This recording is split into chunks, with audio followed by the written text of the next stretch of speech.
नमस्कार दोस्तों, आज हम बात करेंगे मोदी जी के उस राम राज्य की जिसकी कल्पना पूरे भारतवासियों ने की थी। जी हाँ, बट जब आंखें खोली तो सामने क्या मिला? जंगल राज।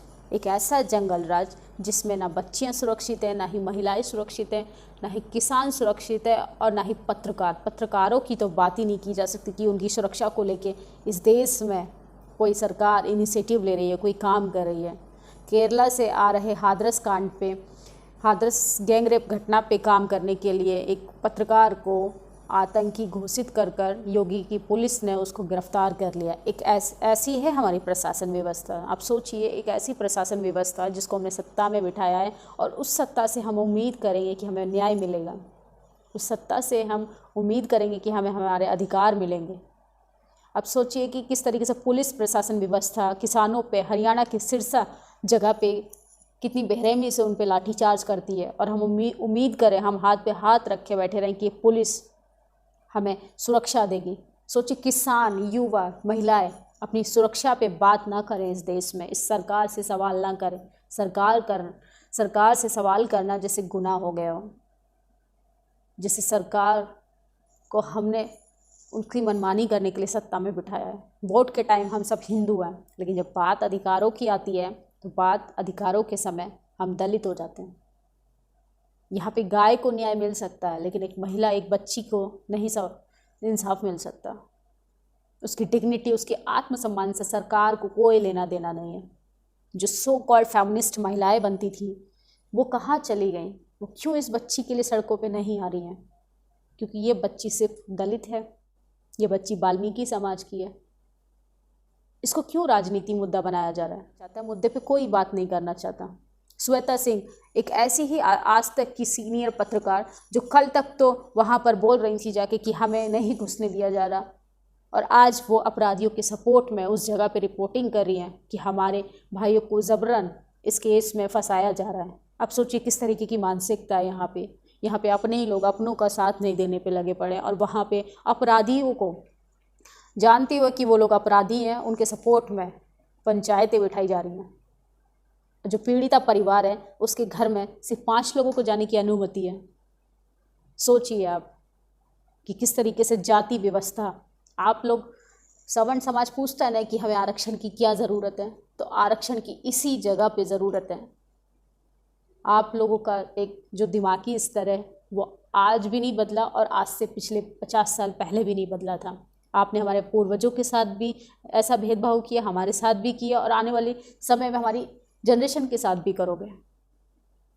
मैं पूरे वाल्मीकि समाज से, बल्कि पूरे बहुजन समाज से कहना चाहूँगी कि वाल्मीकि जी ने रामायण लिख डाली, उनके हाथ में कलम थी। आपके हाथ में क्या है? झाड़ू। वो झाड़ू जिससे आप सवर्णों की गंदगी साफ कर रहे हैं।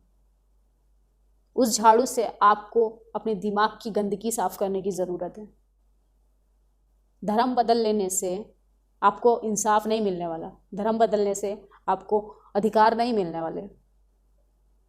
जो चीज़ आपको आज से 20 साल पहले करनी चाहिए थी वो आज आप कर रहे हैं। सिर्फ किस लिए? एक बेटी का बलात्कार हुआ है, आपको धर्म बदलने की अब ज़रूरत पड़ रही है। धर्म बदलने से क्या बदलाव आएगा हमारे जीवन में? आपके दुखों का निवारण तो नहीं होने वाला, ये आपके दुख कम हो जाएंगे अगर धर्म का टैग लेके, एक बोझा लेके अगर आप जीवन भर चलते रहेंगे। इससे अगर आपके दुख कम होते हैं तो मुझे भी बताइएगा कि धर्म किस तरीके से लाभकारी है आपके दुख के, और न जाने पीड़ा के समय में वो किस तरीके से यूज़फुल है। आप समझिए कि डॉक्टर B.R. अम्बेडकर ने, ज्योतिबा फूले हों, वाल्मीकि हो, किस तरीके से उन्होंने एजुकेशन पे, पढ़ाई पे बात की है। आप शिक्षा को अपना अधिकार बनाइए, वरना सवर्ण लोग ऐसी ही बैंड बजाते रहेंगे बहुजन समाज की और लगातार गुलाम होते रहेंगे। हमारा समाज गुलाम है, गुलाम रहेगा। इसके लिए बदलाव हमें खुद के लिए इनिशिएटिव लेना पड़ेगा। हमें खुद कोशिश करनी पड़ेगी कि सोसाइटी में कैसे बदलाव आएगा। किसी का विरोध करने से या धर्म बदलने से चीज़ें नहीं ठीक हो जाती हैं। बौद्ध धर्म को पकड़ने की या छोड़ने की ज़रूरत नहीं है, उसको समझने की ज़रूरत है, उसको जीवन में ढालने की ज़रूरत है। भगवान बुद्ध ने ऐसे ही 5 पंचशील नहीं दिए थे। उनको पता था कि बलात्कार उस समय पे भी थे और आज भी हैं। उन्होंने ऐसे ही कामे सुमिक्षाचारा का मंत्र नहीं दिया था। ऐसे ही उन्होंने प्राणी हिंसा से दूर रहने का पंचशील में नहीं दिया था। आप सोचिए कि हर एक छोटी छोटी चीज़ों को अगर आप अपने जीवन में ढालेंगे, आप एक बड़े बूंद बूंद से सागर भरता है, ये कहावत तो आपने सुनी होगी। तो आप कोशिश कीजिए खुद से। बड़ी लड़ाई आप तब लड़ पाएंगे जब आपका सांस्कृतिक कल्चर सब कुछ स्ट्रांग होगा। राजनीति तो आप तब कर पाएंगे जब आपकी संस्कृति मजबूत होगी। और संस्कृति कैसे मजबूत होगी? आपके बच्चे, आपकी महिलाएं, तो उस मंदिर जाने से उनको फुर्सत नहीं है, व्रत रखने से उनको फुर्सत नहीं है, पूजा पाठ करने से उनको फुर्सत नहीं है। हमारे समाज को ये सोचना पड़ेगा कि मंदिर मस्जिद जाने से चीज़ें नहीं ठीक होने वाली हैं, उसके लिए स्कूल जाना पड़ेगा। ज्योतिबा फूले की मुझे लाइन वो याद आती है कि गति बिन मति बिन गति गई, गति बिन व्यापार गया, व्यापार बिना हम शूद्र कहलाए। गरीबी के कारण हम लोग अपनी हरकतों लगातार पीछे और पीछे लगातार पीछे होते जा रहे हैं। हम चाहते तो हैं यूरोप कंट्री की तरह रहना, लेकिन उसके लिए हम क्या इनिशिएटिव लेते हैं? चमार धोबी से नफरत करता है, धोबी कुम्हार से नफरत करता है, कुम्हार वाल्मीकि से नफरत करता है। हम लोगों में आपस में एकजुटता नहीं है, तो कैसे बदलाव आएगा? सवर्ण समाज को देखिए आप, अपराधियों के पक्ष में वो किस तरीके से लगातार सड़कों पे एकजुट होकर, किस तरीके से सारी सवर्ण समाज की कौमें एकजुट होकर उसको इंसाफ की मांग कर रही हैं, जबकि वो अपराधी हैं। और हमारी मनीषा वाल्मीकि को जो पीड़िता थी उसको इंसाफ क्या, सुप्रीम कोर्ट ने बोल दिया है कि रेप जैसा फॉरेंसिक रिपोर्ट में घोषित कर दिया गया है कि रेप हुआ ही नहीं था। सोचिए, क्या वो पीड़िता झूठ बोल रही थी? जब रेप नहीं हुआ था तो उस बॉडी को जलाया क्यों गया? सोचिए, प्रशासन व्यवस्था ने रातों रात उस बॉडी को जला क्यों दिया जब रेप नहीं हुआ था? तो आप सबसे पहले ये वीडियो देखिए। इस वीडियो में रंजीत श्रीवास्तव हैं, बीजेपी नेता, जिनका कहने का मतलब है कि लड़कियां बदचलन होती हैं, कैरेक्टरलेस होती हैं। वो लगातार बाजरे के खेत में मिलती हैं, गेहूं के खेत में मिलती हैं, नाली में मिलती हैं, न जाने कहाँ कहाँ मिलती हैं। उनका कहने का सीधा तौर से तात्पर्य है कि लड़कों को अप्रोच, लड़कों को जो भड़काती हैं वो लड़कियों का ही रोल होता है।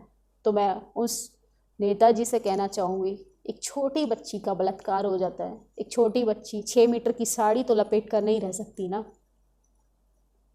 उसी देश की, उसी सेंट्रल दिल्ली की मैं बात कर रही हूँ, मैं कहीं और की बात नहीं कर रही हूँ। दिल्ली जैसी जगह पर 90 साल की महिला का बलात्कार कर लिया जाता है और ये बात करते हैं कि बेटी बचाओ, बेटी पढ़ाओ। बल्कि अब तो नारा देना चाहिए, बेटी छुपाओ। जो बेटी पढ़ाओ का नारा देते थे, आज उन्हीं से बेटी हमें बचानी पड़ रही है। ये हमारे देश की विडंबना है, ये हमारी विडंबना है। इसलिए धर्म की राजनीति छोड़िए आप लोग।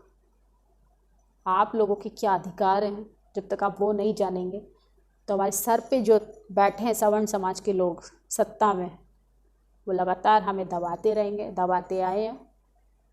और मैं महिलाओं से खासकर फिर से वही बात बोलना चाहूँगी कि शिक्षा को अपना हथियार बनाइए, कि शिक्षा ही एकमात्र ऐसा हथियार है जिससे आप कोई भी जंग लड़ सकते हैं या जीत सकते हैं। जब तक आप गुलाम रहेंगे तो आपकी आने वाली नस्लें भी गुलाम होंगी। इसीलिए आप लोगों की क्या प्रतिक्रिया है, आप मेरी राय जरूर दें। धन्यवाद। नेशनल दस्तक की आपसे गुजारिश है कि अगर इसको बचाना चाहते हैं तो नेशनल दस्तक को सब्सक्राइब करने के लिए रेड कलर के सब्सक्राइब बटन को दबाएं, फिर बेल आइकन की घंटी दबाएं। नेशनल दस्तक को बचाने के लिए बहुत जरूरी है कि हर खबर को शेयर करें, लाइक करें, कमेंट जरूर करें।